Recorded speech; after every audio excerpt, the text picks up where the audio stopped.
મરેલા કૂતરાને ઢસડતા હોય એ રીતે અને જ્યારે કોઈ આતંકવાદીને બહુ ખરાબ રીતે 3rd ડિગ્રી ટોર્ચર આપવાનું હોય એવી રીતે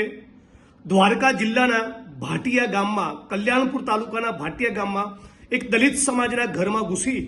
સંપૂર્ણ ગેરકાયદેસર રીતે કાનૂન અને બંધારણના ધજિયા ઉડાવતા હોય એ રીતે એક પીએસઆઈ અને એનો સ્ટાફ એક મહિલાને કોણી મારે છે અને દલિત સમાજના યુવાનને ધક્કો મારી એને ભોંય ભેગો કરી એના ગુપ્તાંગ પર લાત મારતો વિડીયો વાયરલ થયો છે। હું માગણી કરું છું કે આ રાજ્યમાં કાનૂન પ્રશાસન જેવું કંઈ બચ્યું હોય તો તાત્કાલિક અસરથી આ પીઆઈની સામે, આ પીએસઆઈની સામે, એના સ્ટાફની સામે ફોજદારી ગુનો દાખલ કરી તાત્કાલિક એમને ધરપકડ કરી 6 મહિનામાં આ કેસની ટ્રાયલ પૂર કરી આ લોકોને જેલના સળિયા પાછળ મોકલવા જોઈએ, જેથી ખબર પડે કે રાજ્યના દલિતો, આદિવાસી, ઓબીસી એમનું પણ આત્મસન્માન છે।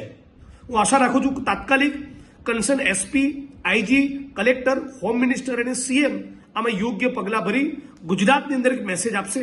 કે કોઈ પણ નાગરિકની સાથે આ પ્રમાણે બદતમીજી ભર્યું વર્તન પોલીસ દ્વારા નહીં ચલાવી લેવામાં આવે।